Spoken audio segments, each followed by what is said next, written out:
Okay. Hello, welcome to the Duty to Warn vidcast. I'm your host, John Gartner, and today we're meeting with Dr. Suzanne Lachmann. She's a born and bred New York City psychologist who has also a popular blog on Psychology Today, Me Before We. And she also has been consulting with the fire department since 9/11. So one of the things that we're often criticized for, Suzanne, is diagnosing Donald Trump without having actually met him or examined him. Yep. You, however, have met Donald Trump. Maybe you could tell us a little bit about your encounters and experiences with him as a New York City resident.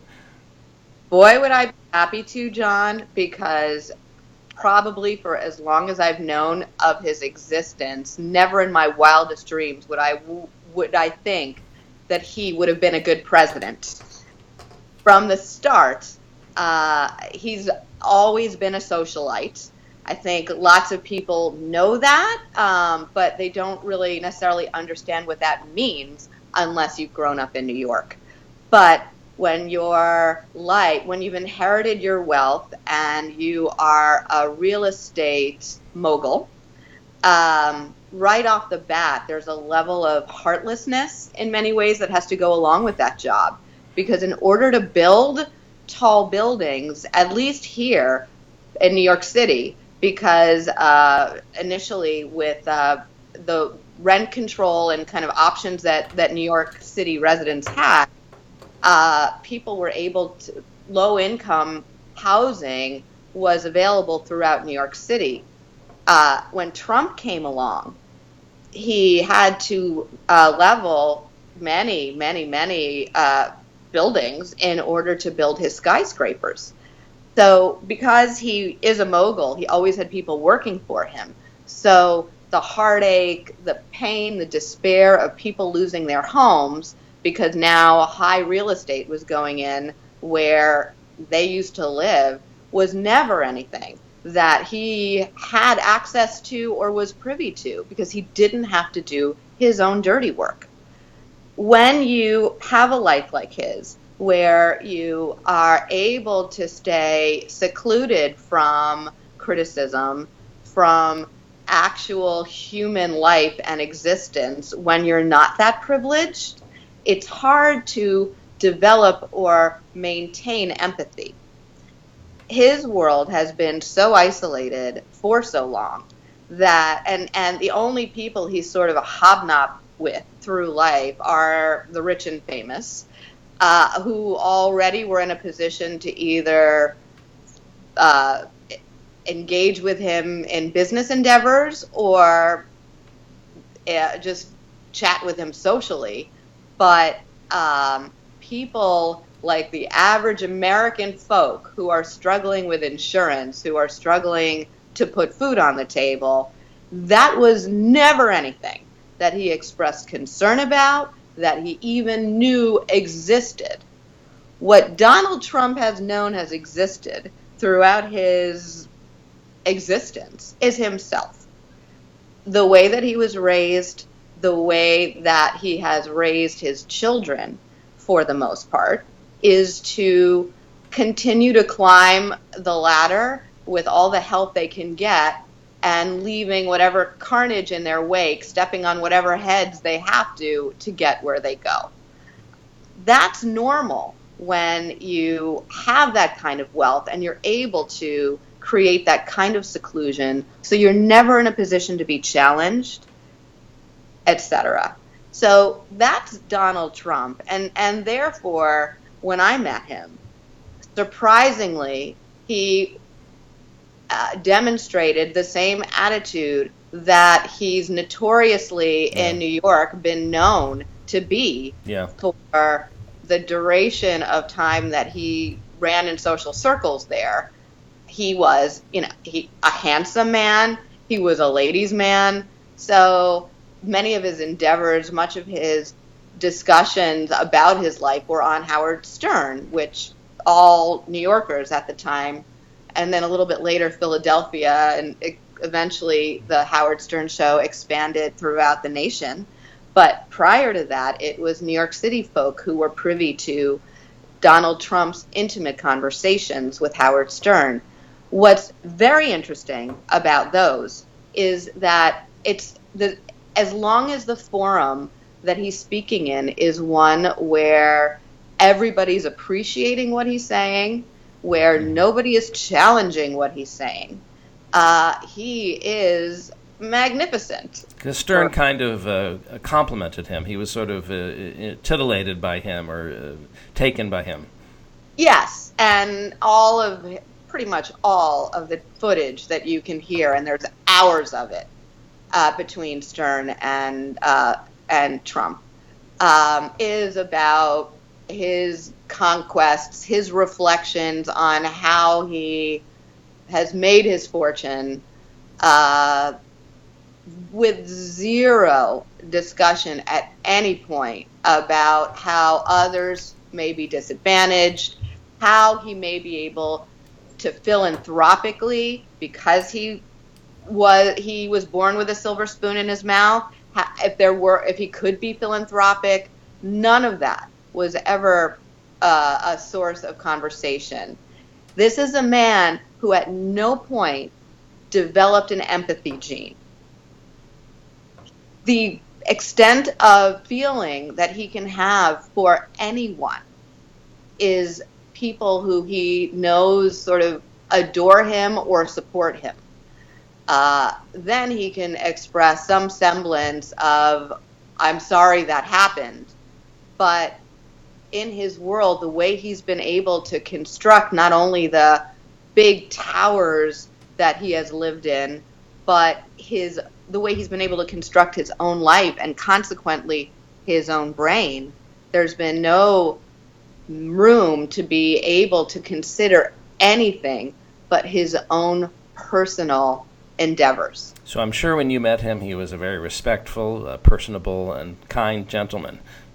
When I met him, it was prior to any of his political aspirations becoming known. It was several years back. It was, in fact, literally the day after it came out in the papers that he and Ivanka, his first wife, had divorced. It was an interesting time to meet him the day after he and his ex-wife divorced. It was at a charity event. They were both scheduled to attend. I was attending. And not knowing the extent of his already noteworthy sociopathy, I went up to him a little starstruck, having felt like I had gotten to know him on the Stern Show, and in retrospect, I realized that he was sort of likable on Stern because all the conversations were about him. Mm-hmm. So he absolutely thrives in that forum. So I thought perhaps he was a warm, kind man, and that it must be a difficult situation for him to be in at the same event with his ex-wife standing directly across from him. Small event. So I went up to him at a moment when he was alone, and literally I remember vividly that he had a scowl on his face, not dissimilar to his resting face whenever he's not on perpetual camera. Scowl. Yes, but went up to him nonetheless, and I extended my hand, and I said, "Hi, I'm just coming up to introduce myself. I'm a neighbor. I've lived in New York City my whole life, and I listen to you on Stern all the time, and just wanted to say hello." He looked at me and he said, "Why would I bother to talk to you? There are so many beautiful women here. I wouldn't even let you suck my dick." That's a way to win over constituents. It shook me. Yeah, I'm sure. Yeah, because there were so many levels of condescension. And it's wrong on so many levels. On so much misanthropy. It's misanthropic. There's no regard for fellow humans who may be in a lower echelon than you. Yeah, yeah. It just shows a contempt for humanity in general and for women in particular. Right. And that's always been the case with him. Right. He's never had any reason whatsoever to deal with anyone he didn't want to deal with. This is the Access Hollywood tape, Donald Trump. The Access Hollywood tape, Donald Trump, is Donald Trump. There is no other version. And you know what? And I think if I or you had his life, we'd be crazy too. I don't necessarily think it's his fault that he has become this severely impaired. When you're able to feed your delusions about how untouchable, how special you are, how above the fray you are, when every experience you put yourself in is one of celebrating you, celebrating your accomplishments, having your subordinates literally kiss your ass and defer to you whenever, even if they disagree, there is no way you don't become incapable of considering anything other than yourself. Right. And you mentioned his sociopathy. You had an experience, I think you told me about, with a patient whose parents were vendors for him. I know, not only have I had patients, I worked for the fire department for 20 years. 15 years, let me clarify that. And many firefighters do manual labor on the side. And on top of, and I've worked with contractors, I've worked with not the people who own the buildings as much as the people that build them. I haven't heard one situation where anyone was happy with how they were treated by Donald Trump. And the majority of people that I've spoken to, including the father of one of my patients, to this day, Trump owes him $24,000. Now, I guess to Trump, that's chump change. But to a person whose job it is to put in air conditioning units in your brand new homages to yourself, your newest buildings, and then to not be reimbursed and to repeatedly, through all measures, attempt to be reimbursed and just be discarded over and over again, held up in court, etc. To this day, I believe that situation occurred 10 to 12 years ago with this particular patient's father, but he never got reimbursed. After I heard that story, I asked around to many of the firefighters that I knew. Many of them had similar encounters or knew of people who had similar encounters. Nobody was treated well by Donald Trump. So to know this guy is kind of to hate him. And maybe it tells us something that he couldn't carry his own city of New York.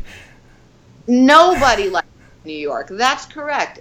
I think to know Donald Trump, if you are absolutely enamored of him and supporting him, he may be able to find a place for you as long as he finds you physically attractive enough or he sees you as someone who in some way can advance his personal agenda. But other than that, people are irrelevant to him. He's never had a reason to care about anyone. So how does all of this make you feel about the potential danger that he might pose, knowing him somewhat intimately as you do? Does that add to your feeling of urgency or worry about what you as a psychologist see in his character?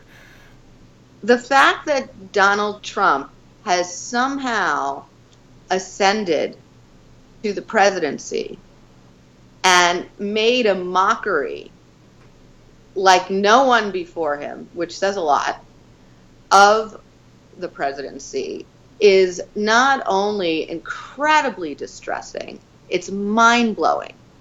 It's mind-blowing that he was able to convince whatever portion of the electorate he was able to convince that he was a worthy candidate and that he would have people's best interests at heart when fighting the system and dismantling the system to create a better system.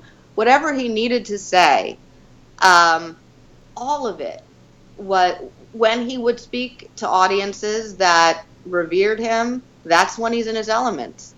And because his whole life, especially in the business that he's been in, there's a lot of broken promises among real estate moguls. There's only so much they can do. There's only so much humanity they can have when they're about building on top and getting people out of the way, essentially, to do it. That's the job. When that's your mindset, coupled with the fact that in certain ways he was able to make himself, at least in New York City, a household name, he's absolutely not equipped to think beyond himself and what belongs to him. It's kind of shocking that working class voters voted for a guy who became famous for not paying his workmen. I mean, he's the screwer of the blue collar worker in chief. There are so many people who will testify to the truth in that matter, and it's surreal that there are so many people who support him when, to my knowledge, throughout his tenure in New York City as the mogul socialite that he's been, he was hated. Well, so there you have it from Dr. Suzanne Lachmann. To know him is to hate him. This is not just an expression, but we actually have proof. Thank you for talking with us today. Very well. Take care. Bye-bye.